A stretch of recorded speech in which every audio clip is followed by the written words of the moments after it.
সম্মানিত দর্শকবৃন্দ, আসসালামু আলাইকুম। তো আমি বিভিন্ন দিন বিভিন্ন প্রকারের বিভিন্ন সমস্যা নিয়ে আপনাদের সামনে চলে আসি।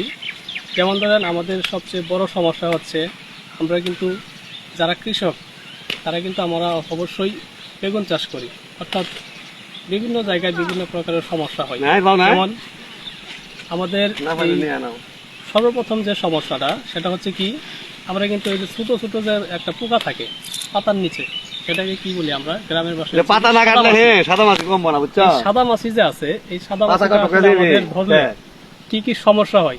এই সমস্যাটা হচ্ছে কি, আমাদের বিভিন্ন প্রকারের সমস্যা দেখা দেয়। যেমন আমাদের গাছের পাতা হলুদ হবে, বা পাতা দেখবেন যে খাওয়ার পরে সেটা কি করবে, সে পাতার নিচে বসবে, বসার পর আস্তে আস্তে সেখানে কি করবে, রসটা খেয়ে ফেলবে। এই রসটা খাওয়ার পর আমাদের পাতার আকার ইঙ্গিত বা আমাদের পাতা কিন্তু টুকরা হয়, অর্থাৎ টুকরা হওয়ার আমাদের এই পাতাগুলো দেখেন, এই যে বিভিন্ন যে সমস্যা, সেটা হচ্ছে কি আমরা দেখাচ্ছি এখন।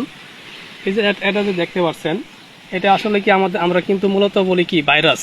আসলে এটা মূলত ভাইরাস ধরে নাই, এটা ধরছে হচ্ছে আমাদের সাদা মাছি। এই সাদা মাছি যে ধরছিল, এই সাদা মাছি ধরার কারণে এই অপর দেখেন এখানে কিন্তু পোকায় কিন্তু রসটা কিন্তু খেয়ে ফেলছে।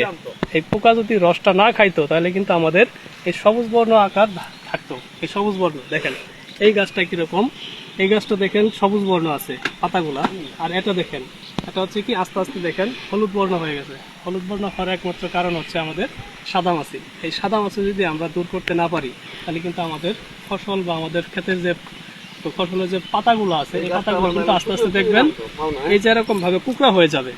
এই যে কুকড়া, এই কুকড়া যদি হয় তাহলে কিন্তু আমাদের ফলন কিন্তু আসবে না। এই বেগুনের যদি আমাদের ফলন না আসে, তাহলে কি আমাদের কি কৃষকরা ধরা খাবে। তাহলে আমরা এই যে সাদা মাছির যে সমস্যাটা, এই সমস্যার জন্য আমি একটা এই ভিডিওতে নিয়ে আসছি। যেমন ধরেন, আপনারা বিভিন্ন ধরনের সমস্যার যেমন কীটনাশক ব্যবহার করে থাকি।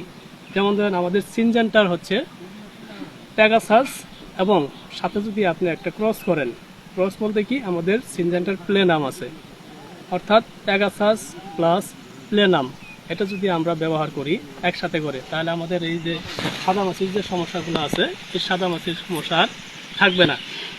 আশা করি আপনারা বুঝতে পারছেন, এবং যদি কেউ না বুঝে থাকেন তাহলে আমাকে স্ক্রিনে যে নাম্বার থাকবে আমার সাথে যোগাযোগ করবেন। ধন্যবাদ।